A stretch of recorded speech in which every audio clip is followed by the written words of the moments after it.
Anyone who believes in God will immediately agree, if he is unbiased with what I've said in the last 1 hour, he'll have to agree that the Quran is from God. But what about a person who does not believe in God himself? If a person does not believe in God, where is the question of Quran being a word of God?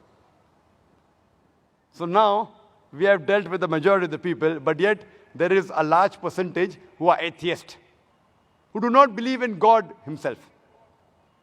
How do we deal with them? When I meet an atheist, and if he says that he does not believe in God, the first thing I do is I congratulate that atheist. Now you may wonder that why is Zakir congratulating an atheist? The reason I'm congratulating him is because most of the human beings, they are doing blind belief. Most of the Christians, they're Christians because their father is a Christian. He's a Hindu because father is Hindu. Some of them are Muslims because their father is Muslim. They aren't thinking. This person, he's thinking. He may be coming from a religious background, but he may not agree that the God which his parents are worshipping is worth to be called as God. The reason I congratulate the atheist is because he has said the first part of the Islamic Shahada, Islamic creed, La ilaha, there is no God. The only thing I have to do is prove to him illallah, but Allah, which I shall do inshallah. To the other non-Muslims, first, I have to prove to him that the God he is worshipping is false. So half the time I waste in trying to prove that the God he is worshipping is false. Here, half my job is done, La ilaha. Only thing left for me is illallah and then Muhammad Rasulullah. But Allah and Prophet Muhammad, peace be upon the Messenger of Allah. Now this atheist, he rejects God because he has the wrong concept of God. Now anyone who says he does not believe in God, first I'll ask him, what is the definition of God? For anyone to reject anything, he should know its definition. For example, if I say, this is a pen, for you to say it is not a pen, you should know the definition of pen. If you don't know the definition of pen, you cannot say this is not a pen. Is it clear? Do you agree with me or not? If I say this is a pen, for you to say it is not a pen, you have to know the definition of pen, otherwise you cannot logically say it's not a pen. There was a smart person. He said, no, Brother Zakir. I know that's a book. So even if I don't know the definition of a pen, I can say it's not a pen. I know it's a book. So why should I know the definition of pen? So I said, fine. Do you know that's a book? He says, yes. I say, this is a kitab. He will say, no, it's not a kitab. He knows the definition of book, but does not know the definition of kitab. Kitab, in Arabic and Urdu, means a book. If I say this is a pen, knowing definition of a pen is more important than knowing what is this.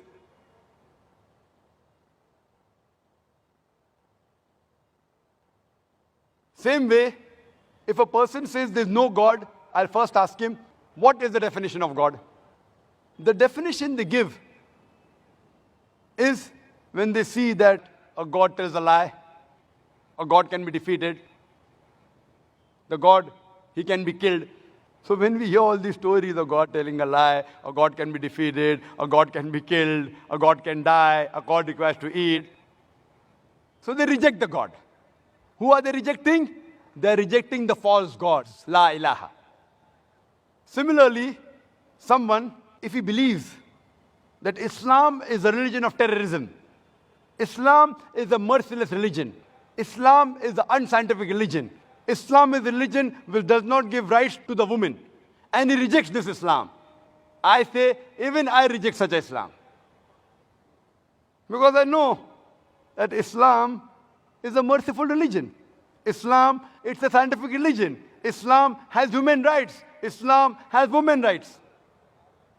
So what do? I tell him, the Islam you believe and you reject, it should be rejected, but true Islam is, then I present to him the true Islam. Similarly, when these people are rejecting the false God, we have to present to them what is the true God. And the best definition of Almighty God, of Allah subhanahu wa ta'ala, given in the Quran, is from Surah Ikhlas, chapter number 112, verse number 1 to 4, which says, Kul huwa Allahu ahad. Say, He is Allah one and only. Allahu samad. Allah, the absolute and eternal. Lam yalid walam yulad. He begets not, nor is he begotten. Walam yakul lahu kufuwan ahad. There is nothing like him. This is a four-line definition of Allah subhanahu wa ta'ala. Any person saying that so-and-so person is God, if that person fits in this four-line definition, we Muslims have got no objection in accepting that person as God. The first is, Kul wallahu ahad. Say is Allah one and only. Second is, Allahu samad. Allah, the absolute and eternal. Lam yalid walam yulad. He begets not, nor is he begotten. Walam yakul lahu kufuwan ahad. There is nothing like him. There are many people who say that Dajnish, he is Almighty God. Let us put this Bhagwan Dajnish to the test of Surah Ikhlas. There's a person who asked me a question at the time, that Brother Zakir, we Hindus do not believe in Bhagwan Dajnish to be God. I never said that Hindus believe Bhagwan Dajnish to be God. I've read the Hindu scriptures. Nowhere do the Hindu scriptures say Bhagwan Dajnish is God. I said some human beings, some people believe Bhagwan Dajnish to be God. Let us put this Bhagwan Dajnish to the test of Surah Ikhlas. The first is, Qul huwa Allahu ahad. Says Allah one and only. Was Bhagwan Dajnish one and only? Was he the only man who claimed divinity? There are hundreds who have claimed divinity. And in this country alone, there are thousands who have claimed that they were gods. He's not the only one. But the Rajnish Bhakt will say, no, he is one and only, he is unique. Let's go to the next test. Allahu samad. Allah, the absolute eternal. Was Rajnish absolute eternal? We know from the autobiography of Rajnish, he says that he was suffering from asthma, from chronic backache, from diabetes mellitus. Imagine Almighty God suffering from asthma, chronic backache, diabetes mellitus. Third test is, Lam yalid walam yulad. He begets not, nor is he begotten. We know Bhagwan Dajnish. He was born in Madhya Pradesh. And later on, in 1981, he goes to America and takes thousands of Americans for a ride. And in the state of Oregon, he starts his village called as Rajnishpuram. Later on, the American government, they arrest him and they put him behind bars. And Rajnish, he alleges that the American government, they slow poisoned me in the prison. Imagine Almighty God being slow poisoned. Later on, the American government, they kick him out of the country. He comes back to India and goes back to the city of Pune, where he has a center, which is now called as Osho Commune. And when you go to the center, if you go to Samadhi, it is mentioned there on his Samadhi, Bhagwan Rajnish, Osho, never born, never died, but visited the earth from the 11th of December, 1931 to the 19th of January, 1990. Never born, never died, but visited the earth from the 11th of December, 1931 to the 19th of January 1990. They forgot to mention on his Samadhi that he was not given visas to more than 21 countries of the world. Almighty God coming to visit the world and he requires visas.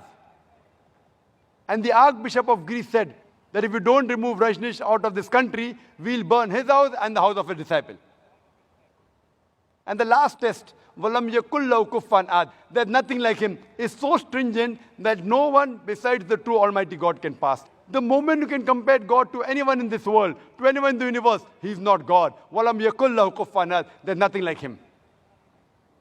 Suppose someone says that Almighty God is 1,000 times stronger than Arnold Schwarzenegger. You might have heard the name of Arnold Schwarzenegger. The person who got the title Mr. World, the strongest man in the world, Mr. Universe, the strongest man in the universe. If someone says that Almighty God is 1,000 times stronger than Arnold Schwarzenegger, the moment you can compare God to anything in this world, whether it be Arnold Schwarzenegger, whether it be Dara Singh, whether it be King Kong, whether it be 1,000 times or 1,000,000 times, the moment you can compare God to anything in this world, He is not God. Walam yakul lahu kufuwan ahad. There's nothing like Him. You know Bhagwan Rajneesh, he wore white clothes, he had a beard, he had two eyes like the human beings, one nose, two hands. The moment you can compare God to anything in this world, He is not God. Walam yakul lahu kufuwan ahad. Otherwise, Allah says in the Quran, in Surah Isra, chapter number 17, verse number 110, Qulidullah abidur Rahman, ayyamatadu, falal asmaul husna. Say, call upon Him by Allah or by Rahman. By whichever name you call upon Him, to Him belong the most beautiful names. You can call Allah by any name, but it should be a beautiful name. It should not conjure up a mental picture. It should be a name given by Himself. And this message, besides being mentioned in Surah Isra chapter 17, verse 110, it's also mentioned in Surah Araf chapter number 7, verse number 180, in Surah Taha chapter number 20, verse number 8, as well as Surah Hashr chapter 59, verse number 24, that to Allah belong the most beautiful names.